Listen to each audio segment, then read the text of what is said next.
বসুন। Thank you sir. দেখুন madam, কেসটা ক্লোজ করার আগে আমিও এ ব্যাপারে কিছু তথ্য জানার চেষ্টা করেছিলাম। হয়তো সেদিন আমরা খুব তাড়াহুড়ো করে এগিয়েছিলাম, যেটা ঠিক ছিল না। কিন্তু এটা মানবেন তো যে 95% ক্ষেত্রে এইসব কমপ্লেনগুলো সত্যি হয়। আর তখন একটু প্রোঅ্যাক্টিভ না হলে কিন্তু অপরাধী ধরা খুব মুশকিল হয়। এনিওয়ে, দেখুন আমি কিন্তু এই কেসটার সম্বন্ধে জানার চেষ্টা করেছিলাম এবং কে অভিযোগ করেছিল সেটাও জানার চেষ্টা করেছিলাম। এই আমার দিকে তাকাবে না? আমার সাথে এরকম ছেলেখেলা করছো কেন আমার সাথে? হ্যাঁ, এর প্রতিশোধ আমি নেব, ভালো লাগে না। আচ্ছা এটা তাকাও, একটু তাকাও। পার্টি হবে তবেই তাকাবো। পার্টি হ্যাঁ, আমাকে তো নাচাচ্ছ তো, দেখবে এই কাল তুই পস্তাবে এটার জন্য। কিছু করেছি পার্টি খালি চাই, বিরক্ত লাগে।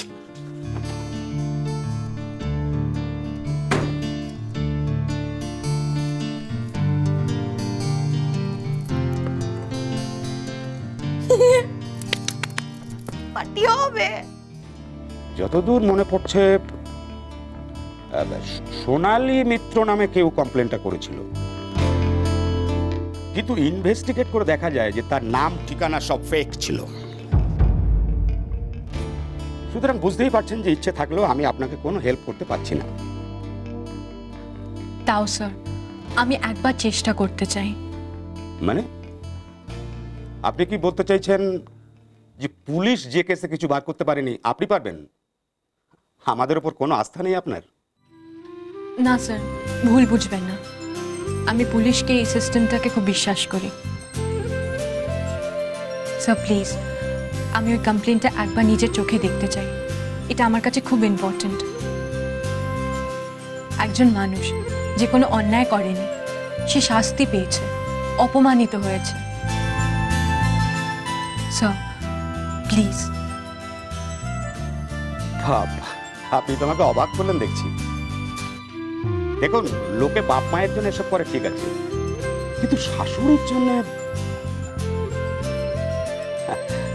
বেশ ঠিক আছে। আপনি এক কাজ করুন, আপনার ওই নাম ঠিকানা ফোন নাম্বার এখানে রেখে যান, আমি ফাইলটা খুঁজতে বলছি, পেলেই আপনাকে জানাচ্ছি। কেমন?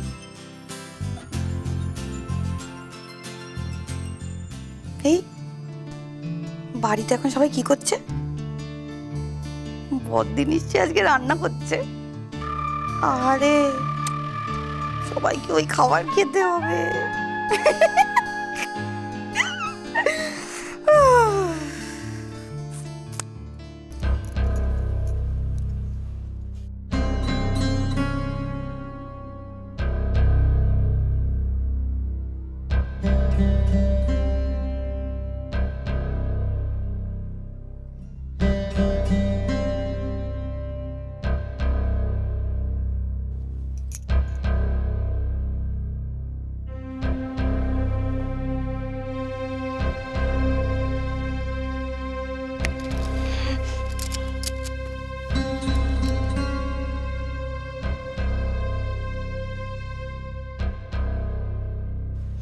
তাড়াতাড়ি আসবে বলে বেরুলো।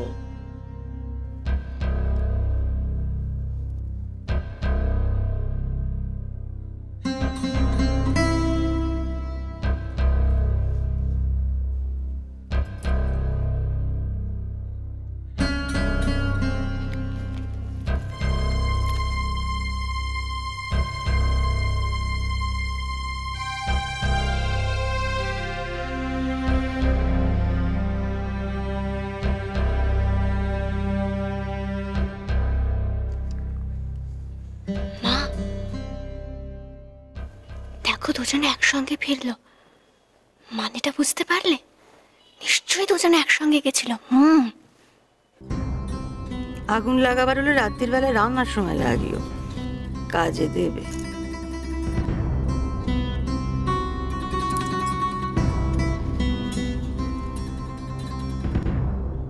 তুমি কিছু জিজ্ঞেস করলে না?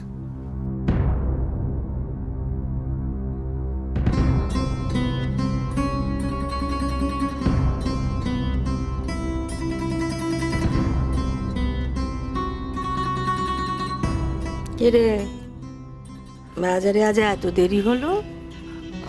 হ্যাঁ মা, আসলে এক জায়গায় সব কিছু পাইনি, ঘুরে ঘুরে সব নিতে হলো তো, তাই। ও,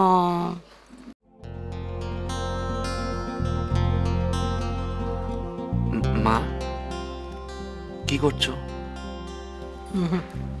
এই যে ব্লাউজ সেলাই করছি। এ তোর কাজে লাগবে না বাপ।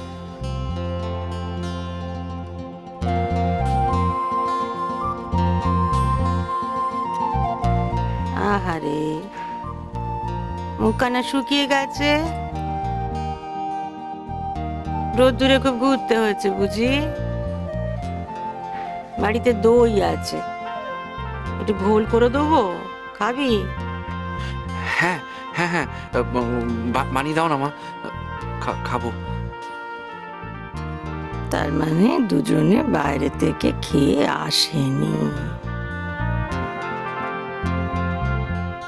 বলছিলাম কি, যদি ঘোল হয় তাহলে আমিও আছি আর কি, বুঝলে? হ্যাঁ, তুমি থাকবে না? কোথাও যদি খাওয়ারের কিছু কথা হয়েছে তুমি তো সেখানে থাকবেই। কিছুটি হবে না, যেমন ঘুমোচ্ছিলে তেমন ঘুমোকে যাও। আমি অত সকলের জন্য করতে পারবো না।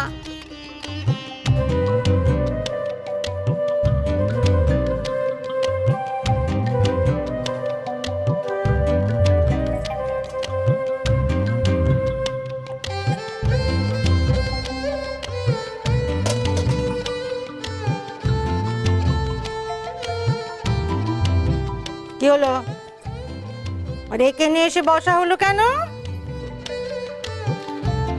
বসি আর কি করব, ঘোল যখন খেতেই পারবো না তখন দেখেই শখ মেটাই। কি হলো, কি বলবি? মা, নিষেধ না, নিষেধ না। তোর বাপের হয়ে কোনো কথা তুমি আমাকে বলবে না বলে দিলুম।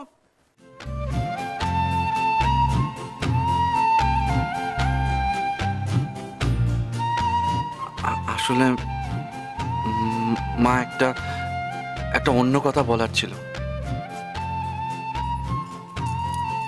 কি বলার ছিল? হুম,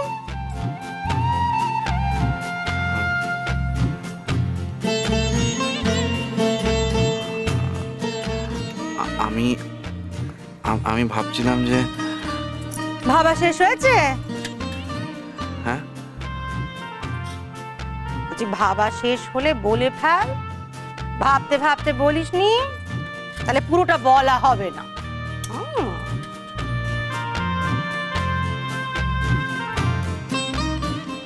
তোমার কাছে একটা অনুমতি নেওয়ার ছিল মা।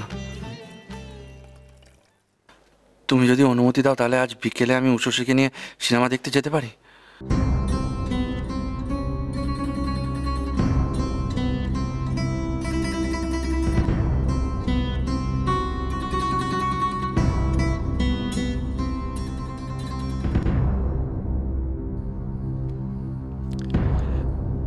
আরে এইটা বলার কি আছে? এইটা বলার জন্য মায়ের সামনে এরকম হুঁচুট খাচ্ছিস কেন? 100 বার যাবি। হ্যাঁ, তোর বউ, তাকে নিয়ে সিনেমা দেখতে যাবি, তার জন্য তো খাবি খাবার কিছু নেই। বউকে নিয়ে সিনেমায় যাবি, ঘুরতে যাবি, এদিক ওদিক যাবি, তার জন্য তো কিন্তু কিন্তু কেন বল দেখি? হ্যাঁ, আরে বাবা, এই তো বয়স। হ্যাঁ, যাবি যাবি, নিশ্চয়ই যাবি। হ্যাঁ, তাছাড়া সেই বেচারাও তো একখানা হাত নিয়ে বসে আছে।